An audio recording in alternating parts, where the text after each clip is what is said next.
Assalamualaikum warahmatullahi wabarakatuh.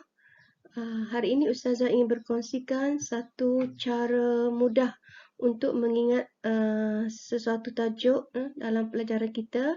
Dan pada hari ini Ustazah ingin kongsikan mengenai dengan pendidikan Islam untuk tingkatan 5 sesuai dengan pelajar SPM dengan tajuknya ialah Alam Sekitar Penenang Jiwa. Baiklah, mari kita lihat contoh soalan untuk tajuk ini. Yang pertama ialah nyatakan maksud alam sekitar. Nyatakan maksud alam sekitar. Maksud. Okey, jawapan yang diperuntukkan ialah sebanyak dua markah. Baik, yang pertama ialah mari kita lihat maksud alam sekitar, iaitu setiap benda hidup dan bukan hidup yang terdapat di sekeliling kita. Itu dikatakan sebagai alam sekitar. Alam maksudnya, kalau kita lihat bawah ni, warna hijau ni, alam maksudnya ialah benda hidup dan bukan hidup. Ini anak-anak perlu hafal. Alam maknanya benda hidup dan benda bukan hidup. Sekitar ialah membawa maksud sekeliling kita. Benda hidup di sini contohnya seperti haiwan, tumbuh-tumbuhan, itu kita panggil sebagai benda hidup. Sementara benda bukan hidup seperti batu, bangunan, ataupun apa-apa saja yang menunjukkan dia tidak hidup. Alam, itu maksud alam. Benda hidup dan bukan hidup di sekeliling kita. Okey, itu dari segi maksud. Cuma perlu diingat di sini lah. Alam makna benda hidup dan benda bukan hidup. Sekitar, sebagaimana kita tahu, sekitar membawa maksud sekeliling kita. Okey, itu untuk maksud. Kemudian kita lihat soalan yang kedua. Jika ditanya, kenapakah Hari Alam Sekitar disambut?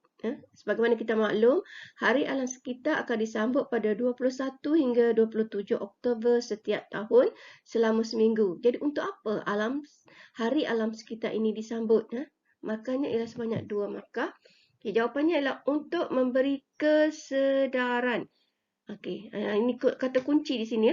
Perkataan kesedaran tentang pentingnya menjaga alam sekitar. Itu jika soalan berkaitan dengan pertanyaan kenapa Hari Alam Sekitar disambut untuk memberi kesedaran tentang kepentingan menjaga alam sekitar.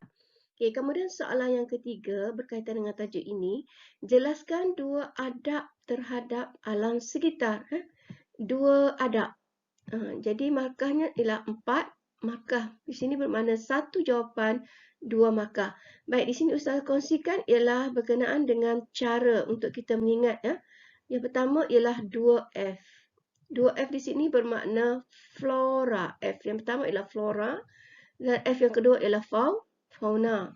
Baik, kemudian yang kedua ialah 2P. 2P. P di sini ialah pelihara dan pulihara. 2P. Yang ketiga ialah ABC. ABC itu maknanya alam. A untuk alam. B bersih.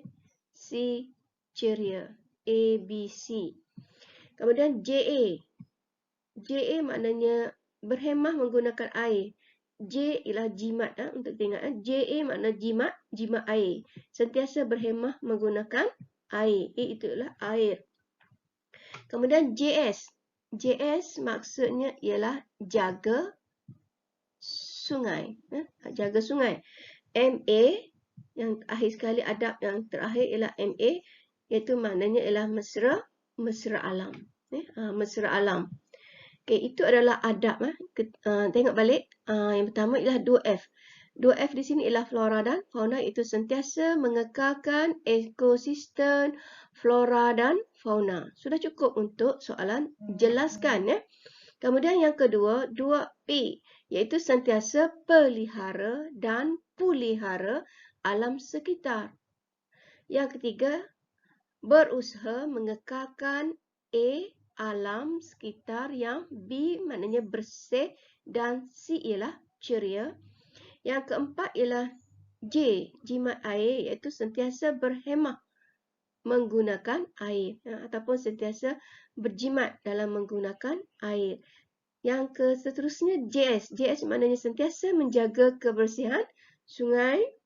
Dan yang terakhir sekali ialah MA, iaitu mesra alam, sentiasa mengamalkan cara hidup mesra alam.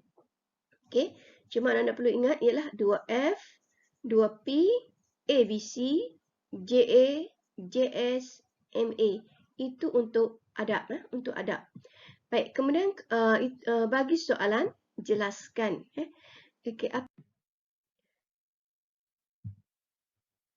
Okey, bagaimana kalau kita ubah? Kalau tadi kita bagi di sini, jelaskan dua adab terhadap alam sekitar. Bagaimana kalau kita ubah soalan tadi daripada jelaskan menjadi terangkan? Kita ubah dia punya kata tugas soalan itu. Kita buat terangkan. Terangkan dua adab. Jadi di sini perlu sedikit penambahan sahaja. Sentiasa mengekalkan ekosistem flora dan fauna. Tambah sikit aja itu supaya tidak pupus. Supaya tidak pupus ataupun supaya tidak musnah. Okay. Kemudian kalau 2P, sentiasa pelihara dan pelihara alam sekitar seperti penanaman semula pokok bakau. Kita ubah macam tu.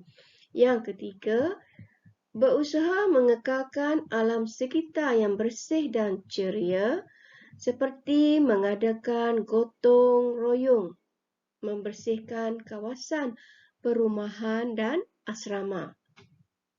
Kalau untuk JA pula, sentiasa berhemah menggunakan air,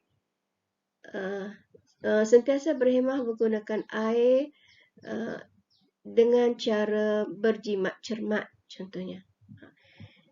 Yang kelima, sentiasa menjaga kebersihan sungai, contohnya atau seperti tidak membuang sampah ke dalam sungai ataupun tidak membuang bahan sisa toksik ke dalam sungai. Dan akhir sekali untuk mesra alam ialah sentiasa mengamalkan cara hidup mesra alam seperti amalan kitar semula. Itu kalau soalan terangkan. Perlu kepada huraian. Okey, baik. Kemudian kita pergi kepada yang seterusnya, soalan yang keempat.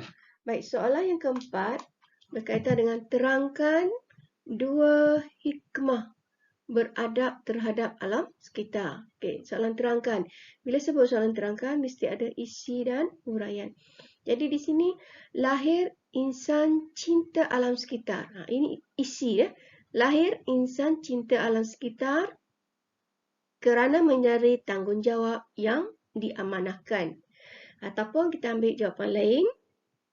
Lapang fikiran dan tenang jiwa sebagai isi melihat keindahan alam.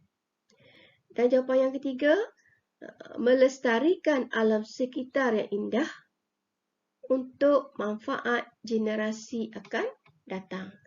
Itu adalah dan contoh jawapan sekiranya memerlukan kepada hikmah. Hikmah beradab terhadap alam sekitar. Baik, soalan yang kelima, jelaskan dua akibat. Kesan ataupun akibat. Ustazah lupa nak buat slash. Terangkan ataupun jelaskan dua kesan ataupun akibat. Pencemaran alam sekitar. Maknanya sini kesan buruk ataupun akibat pencemaran alam sekitar.